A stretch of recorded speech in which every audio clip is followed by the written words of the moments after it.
Salam alaikum wa rahmatullahi ta'ala wa barakatuh. Chers frères et sœurs, donc la question que j'ai reçue concernant la femme, est-ce qu'une femme peut être présidente de la République?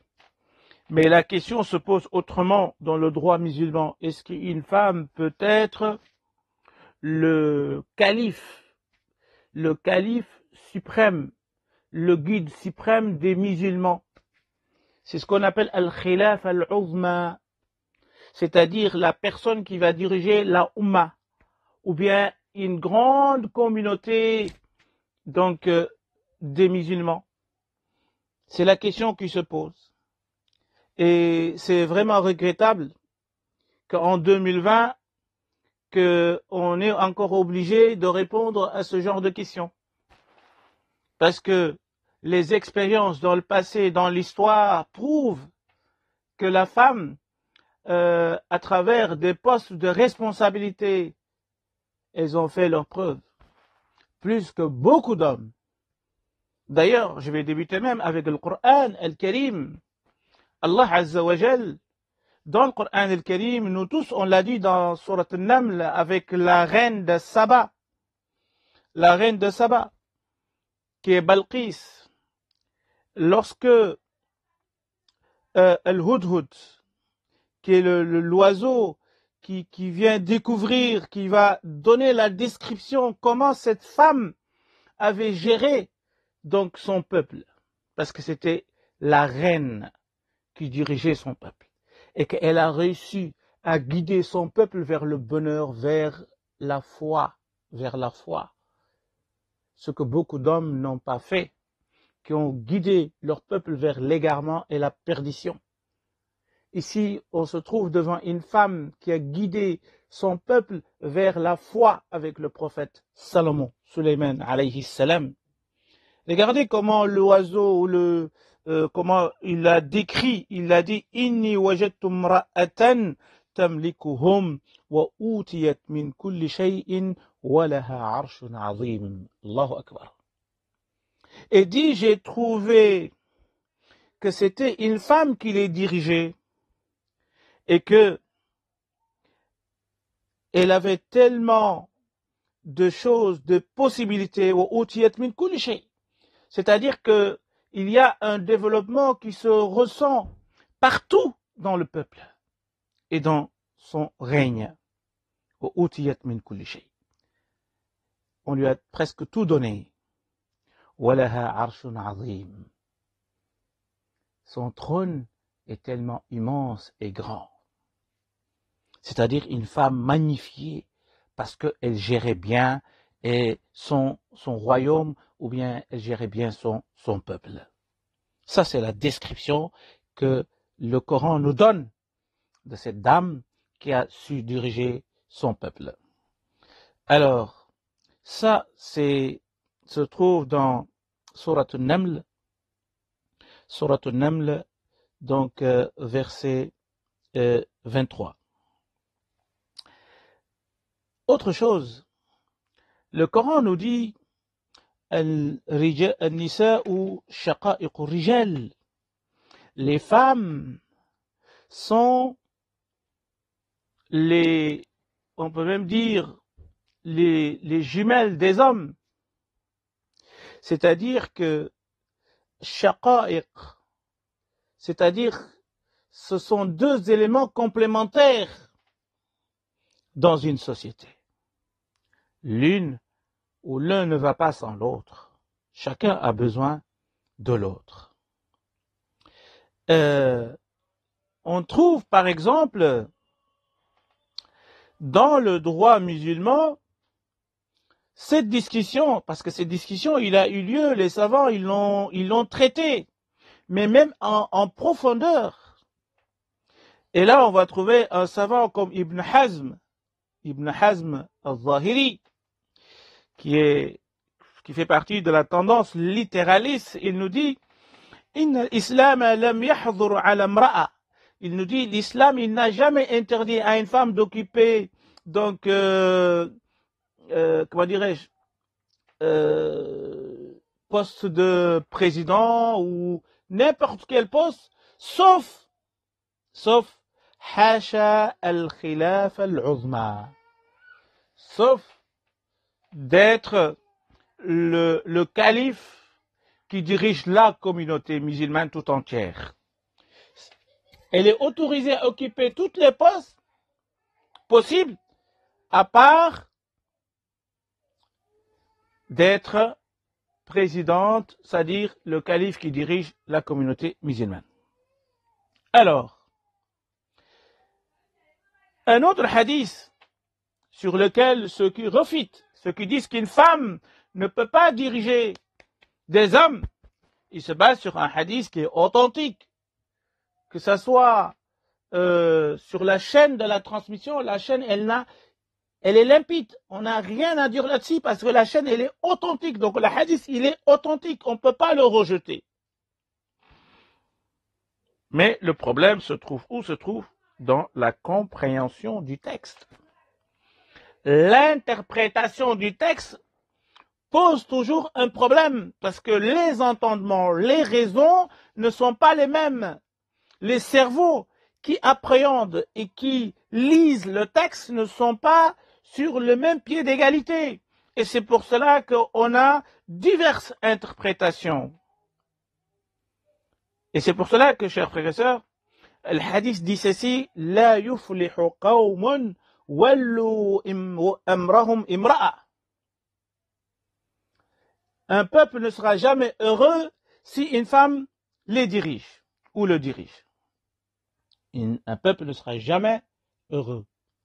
C'est-à-dire ce peuple ne connaîtra jamais le succès et avoir une issue heureuse si c'est une femme qui dirige ce peuple. Ça, c'est ce que dit le hadith. Littéralement, quand on lit le hadith, c'est ce que le hadith dit exactement. Alors, est-ce qu'on peut seulement regarder ce hadith et on dit, voilà, l'affaire est close, maintenant c'est fini, une femme restée à la maison, car aussi le Coran a dit, وَقَرْنَ فِي بُيُوتِكُنْ وَلَا تَبَرَّجْنَ تَبَرُّجَ الْجَاهِلِيَّةِ الْأُولَى. Le Coran nous dit aux femmes, restez à la maison. Pas seulement restez, mais fixez-vous à la maison. C'est-à-dire, il y a une fixation, l'idée de rester à la maison. Waqarna, avec une affirmation. Donc, on peut dire, les femmes, allez, bon, c'est bon, restez à la maison, et nous, on s'occupe de dehors.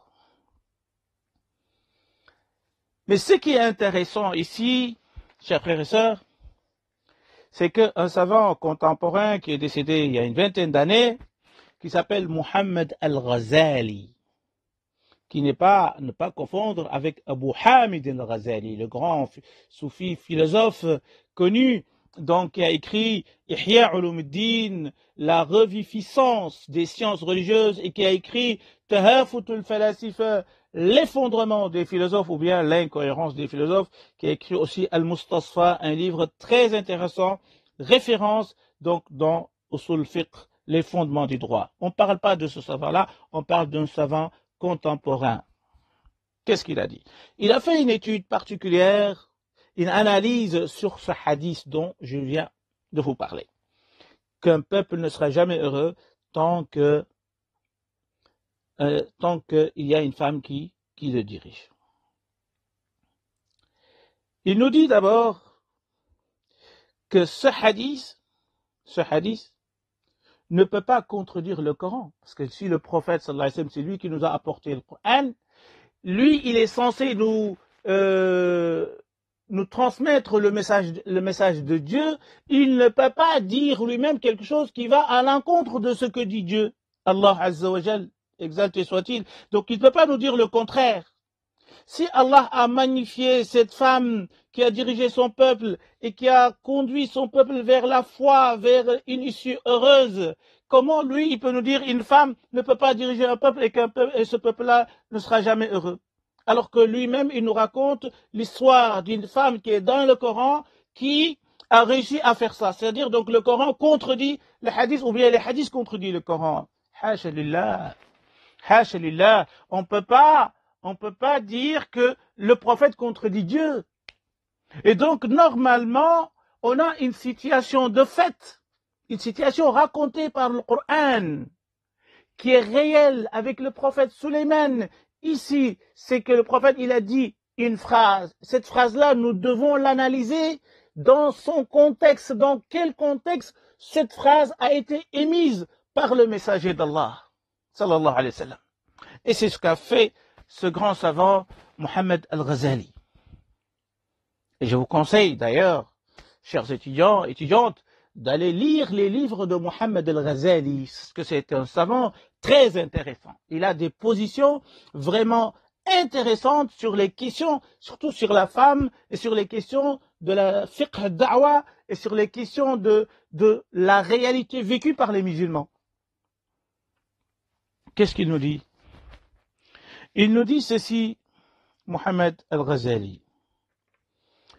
Il donne une description pourquoi le prophète sallallahu alayhi wa sallam il avait dit ça. Le contexte. D'abord, le prophète sallallahu alayhi wa sallam il a dit ce hadith par rapport à une situation. Cette situation, est-ce que elle se déroulait dans la péninsule arabique, c'est-à-dire à la Mecque et Médine? Non. C'était une situation vécue ailleurs, chez les Perses. À l'époque, les Perses avaient perdu leur bataille avec les Romains. Les Romains, ils ont eu une victoire écrasante sur les Perses. À l'époque, ils avaient une religion animiste totale, absolue. La famille qui gérait donc le pouvoir à l'époque ne connaissait pas ce qu'on appelle la concertation et la discussion. C'était la dictature totale. Aucune liberté d'expression, on ne respecte pas l'avis des autres. La relation entre les gens du peuple était dégradée comme pas possible. Le pays était en train de tomber. C'est dans ce contexte-là que les Persans voulaient élire une femme dans ces conditions-là. Et c'était une petite jeune fille. Et là, le messager d'Allah, il a dit, ce peuple ne sera pas heureux si il va élire cette jeune fille, manque d'expérience, manque de connaissances. Et donc, dans ces situations, si on était dans un état fort, organisé, bien, oui, on peut mettre n'importe qui à la tête de l'État. Mais là, dans ces conditions-là, vous ne serez pas heureux. Voilà, chers frères et sœurs, le contexte précisé, analysé par Mohammed Al-Ghazali. Mais ce contexte, expliquer ce hadith, ainsi le lier à son contexte, le sens et le contexte, analyse du texte dans son contexte. C'est très important. Analyse du texte dans son contexte. C'est ce qu'a fait Mohammed Al-Ghazali. Et donc ce hadith ne contredit nullement le Coran. Le hadith parle d'une situation particulière. Le Coran donne une situation générale, nous donne un exemple concret d'une femme qui a géré. Au-delà de ça, nous savons que Omar ibn al-Khattab, radiyallahu anhu, à Médine, il avait nommé une femme qui s'appelle Al-Shafa. C'était la sœur d'Abdurrahman ibn Auf. Et c'est elle qui dirigeait le marché de Médine. Et que c'est elle qui disait ça c'est halal, ça c'est haram. Ça c'est autorisé, ça c'est pas autorisé. Tout le monde l'obéissait. C'est elle qui était la dirigeante. Tous les hommes étaient sous sa responsabilité dans le marché. Un exemple concret qui prouve que ceux qui disent qu'une femme doit sortir que 2 fois dans la vie, c'est-à-dire le jour où elle va quitter son domicile pour aller chez son mari et le jour de son décès pour quitter son domicile pour aller au cimetière. C'est catastrophique de penser comme ça. Et pourtant, il n'y a même pas 2 ans, j'ai vu qu'un cheikh, je ne sais pas de quel pays, qui m'a l'air le pays du Golfe, et qui nous a dit qu'une femme dans la vie, même jusqu'à 2020, ne doit même pas sortir de chez elle, elle doit rester là. et qu'elle doit sortir que 2 fois dans toute sa vie. Le jour où elle est mariée, elle quitte chez son père pour aller chez son mari. Et deuxième fois, ça sera le jour de son décès qu'on va la transporter vers le cimetière. Une umma qui réfléchit encore comme ça, c'est une umma catastrophique. C'est une umma catastrophique, chers frères et sœurs. Alors que le Coran nous dit La udi'u amala amilin minkum min dhakarin aw untha, ba'dukum min ba'd. Le Coran nous dit je ne néglige aucune action, que ce soit faite par un homme ou une femme. Tout est pris en considération par Allah Azza wa Jal. Qul i'malu fasayara Allahu a'malakum wa rasuluhu. Donc Allah nous dit œuvrez et moi je regarde, je vois, j'observe donc ce que vous faites, que ce soit un homme ou une femme. La réalité, chers frères et sœurs, la réalité historique. Au moment où des imams en Égypte et dans le monde arabe parlaient qu'une femme ne doit pas diriger, pendant ce temps-là, il y avait une femme qui dirigeait Israël, qui est Golda Meir, que tout le monde connaît. C'est elle qui a écrasé les Arabes, alors que c'est elle qui était la dirigeante.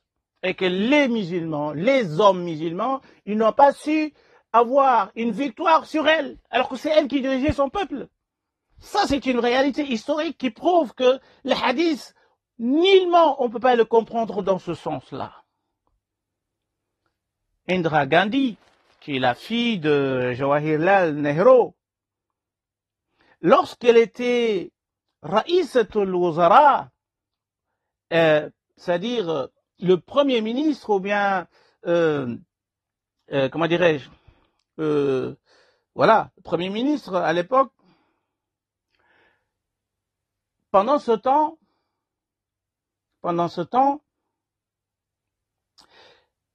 son pays était devenu, a atteint son apogée dans le développement, était devenu un pays très fort, dirigé par une femme. C'est grâce à une femme que ce pays est arrivé là. Donc, chers frères et sœurs, venir nous dire, waqarna fi buyutikunna, restez fixés chez vous, les femmes. Le prophète a dit, un peuple ne sera jamais heureux si une femme le dirige. Ou bien venir nous dire dans un autre verset, الرجال قوامون على النساء بما فضل الله بعضهم على بعض. Les hommes ont une autorité sur les femmes. Oui, Mohammed Al-Ghazali nous dit, oui, les hommes ont une autorité sur les femmes, mais ça c'est à la maison. À la maison, il faut qu'il y ait, dans un bateau, il faut un capitaine, il faut quelqu'un qui dirige, ce qu'on appelle le chef de famille. Et généralement, même dans les sociétés occidentales, c'est comme ça, c'est un homme qui dirige. Mais ça ne veut pas dire qu'une femme ne peut pas diriger autre chose. Une femme peut être dirigée dans la maison et dehors, elle dirige une société où il y a même son mari qui travaille dedans. Et donc, il n'y a rien qui contredit donc tout ce qu'on vient de dire. Et donc, c'est très important de connaître ces choses-là et de faire attention lorsqu'on vous brandisse comme ça des hadiths, soi-disant que ce sont des hadiths sahih, mais il faut toujours voir dans quel contexte le hadith. C'est Imam Suyuti, il a écrit un livre intéressant, il l'a intitulé Asbab Wurud al-Hadith, c'est-à-dire les causes circonstancielles dans lesquelles les hadiths ont été émises. Comme on a créé avec le Coran, les causes circonstancielles de la descente du Coran, lui aussi il en a fait pour les hadiths. Pour comprendre le hadith, il faut cerner tous les hadiths qui parlent du même sujet. Il faut aussi le comparer avec le Coran. Et il faut également regarder les hadiths qui parlent du même sujet, qui se contredisent ou bien qui ont un paradoxe apparent. Il faut les analyser. Tous les hadiths ensemble, tu ne peux pas prendre un hadith séparé et l'analyser en dehors même de l'esprit du Coran. Et c'est pour cela que des savants nous disent que si un hadith contredit le Coran, on applique le Coran et on laisse ce hadith de côté. Chers frères et sœurs, je pense que lorsque Ibn Taymiyyah avait dit « Inna Allah qad yansuru ad-dawla al-kafira bi'adliha ala ad-dawla al-muslima bima yaqa'u fiha min al-mazalim » qu'il se peut que Allah Azza wa Jal, un peuple qui n'est pas croyant, mais qui est juste, Allah peut aider, Allah peut apporter son soutien à ce peuple, même si le peuple n'est pas croyant, mais le peuple il est juste. Mais si le peuple est croyant, mais n'est pas juste, Allah, il peut ne pas les aider, il peut ne pas les soutenir. Donc le soutien d'Allah, Nasrullah, l'assistance de Dieu est à côté de ceux qui sont justes. وصدقت كلمة ربك صدقا وعدلا. Donc, as-sidq wal adl, ce sont les deux principes qui font que des civilisations perdurent, qui font que des peuples arrivent donc au développement, à la prospérité, et malheureusement, c'est ce qu'on n'a pas dans le monde musulman. Barakallahu fikum, wassalamu alaikum wa rahmatullahi ta'ala barakatuh. Je sais que j'ai fait une digression sur cette question parce que voilà, c'est une question qui revient, donc j'étais un peu obligé donc d'aller encore plus loin sur cette question. Barakallahu fikum, wassalamu alaikum wa rahmatullahi ta'ala wa barakatuh.